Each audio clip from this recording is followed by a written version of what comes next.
जाएगा। आखिर इससे लोगों को कितना लाभ मिलेगा? अरे देखिए, लाभ काम एक नीतीश कुमार कराए तो 500 करोड़ रुपया डुबा दिए। अब केंद्रीय सरकार मोदी जी करवा रहे हैं तो उसमें 2-4 लाख करोड़ रुपया डूब जाएगा। जनता का खाली गिनती हो जाएगा कि आपका कितनी जाति है। उस जनता का गिनती से क्या मतलब है? अरे हाँ, 11 मई को जो हमारा कार्यक्रम है कि जमीन सर्वेक्षण में जो सरकार ने वादा किया था कि हम लोगों को जो सामाजिक और आर्थिक रूप से कमजोर लोग हैं उनको प्रोत्साहन राशि देंगे। जमीन सर्वे में जो बड़े पैमाने पर घोटाला हो रहा है, सरकारी पैसा उगाही हो रहा है, उसी के हस्ताक्षर अभियान नालंदा के कल्याण विघा से प्रशांत जी वहां से सभी के साथ हस्ताक्षर अभियान का शुरुआत करेंगे 11 मई के।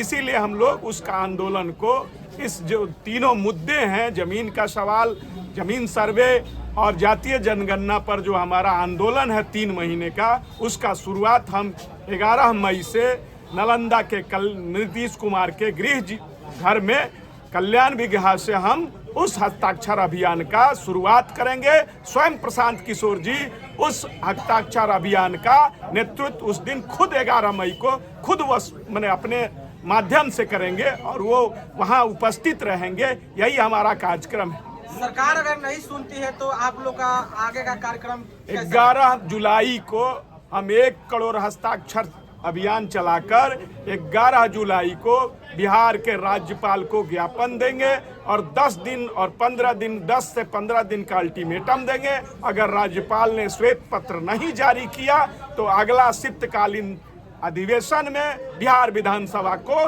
घेरेंगे। आखिर मुख्यमंत्री नीतीश कुमार के गांव में ही जाकर हस्ताक्षर अभियान की शुरुआत क्यों कर रहे हैं? आखिर इसका मकसद क्या है? देखिए, नीतीश कुमार ने बिहार विधानसभा का मुखिया है। नीतीश कुमार ने कानून बनाया कि तीनों कानूनों को ये जातीय सर्वेक्षण में लोगों को प्रोत्साहन राशि देंगे, 3 डिसमिल जमीन देंगे और जमीन सर्वे में जो व्यापक भ्रष्टाचार है उसको खत्म करने की बात उन्होंने ही कहा था। इसलिए उनके घर से जनस्वराज शुरुआत करेगा कि जनता का आवाज उसी जगह से हम शुरू करेंगे। आखिर जातीय जनगणना हुआ था, उसमें कहा गया था कि जो गरीब लोग हैं उन लोगों को रोजगार के लिए प्रोत्साहन राशि मिला जाएगा, यानी पूंजी दिया जाएगा। अभी तक नहीं मिला, इसके लिए आप लोग क्या कर रहे हैं? वही सवाल है, वही है कि आपने जब जातीय जनगणना में 503 करोड़ रुपया खर्च कर दिया और 94 लाख लोगों को चिन्हित किया और 94 लाख लोग जब चिन्हित हो गए तो आज 2 वर्ष बीत गया, आपने किसी को 1 रुपया फूटी कौड़ी नहीं दिया और बिहार विधानसभा में आपने घोषणा किया कि हम 2-2 लाख रुपया सभी परिवार को देंगे। तो आज भाई आप कानून बनाए हो, बिहार विधानसभा में आपने घोषणा किया है, कोई चुनावी घोषणा नहीं है, यह बिहार विधानसभा के पटल पर आपने फैसला किया तो आपको देना होगा। नीतीश कुमार के गांव से शुरू हो रहा है और नीतीश कुमार के विधानसभा तक यह संघर्ष जारी रहेगा। लैंड सर्वे के बारे में क्या कहना चाहते हैं? देखिए, लैंड सर्वे की स्थिति यह है कि आनंद फानंद में सरकार किया, जनस्वराज ने विरोध किया तो वापस कर लिया, फिर सरकार प्लानिंग करके वही जमीन सर्वे। हमारा मांग है कि जमीन के कागजात और जमीन के मालिकाना हक जब तक तय नहीं हो जाते हैं, सरकार जमीन सर्वे को स्थगित रखे। अभी बिहार सरकार द्वारा जातीय जनगणना कराया गया, नहीं जातीय सर्वे कराया गया था, आखिर केंद्र सरकार ने घोषणा किया कि मेरे द्वारा कराया जाएगा। आखिर इससे लोगों को कितना लाभ मिलेगा? अरे देखिए, लाभ काम एक नीतीश कुमार कराए तो 500 करोड़ रुपया डुबा दिए।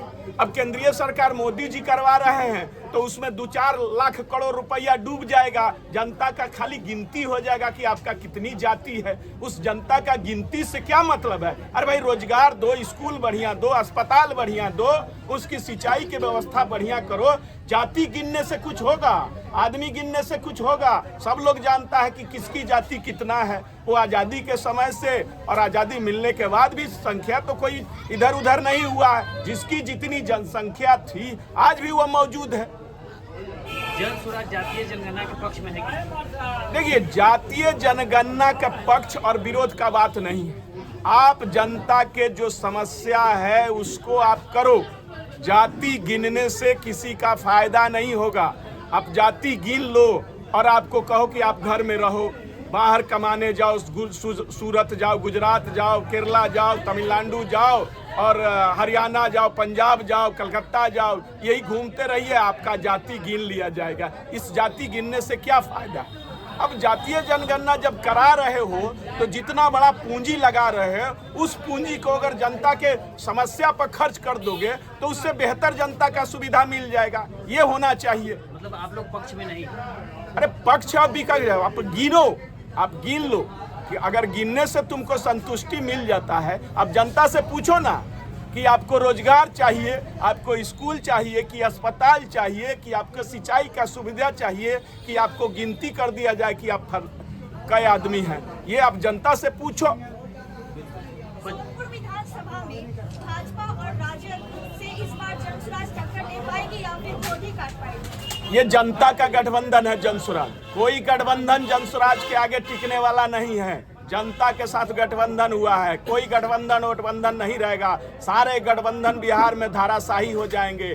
जनसुराज निश्चित रूप से वो सोनपुर हो या सारण जिला का 10 विधानसभा में उपस्थिति दर्ज किए हुए है। निश्चित रूप से सारण जिला में जनसुराज मजबूती के साथ उभरेगा। चिराग पासवान का सर बयान है कि प्रदेश हमें बुला रहा है।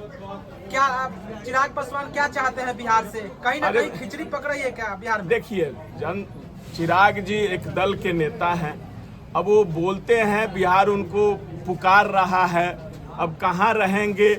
नीतीश कुमार पहले से जगह पकड़े हुए हैं, भाजपा के लोग पकड़े हुए हैं। अब चिराग जी का कहाँ एंट्री होगा वो अपने गठबंधन से पहले तय कर लें। जनता के गठबंधन से थोड़े तय होगा। उनके जो गठबंधन है, जिनके साथ वो रहते हैं, पहले वहाँ तय कर लें कि कौन उनके मुखिया होंगे।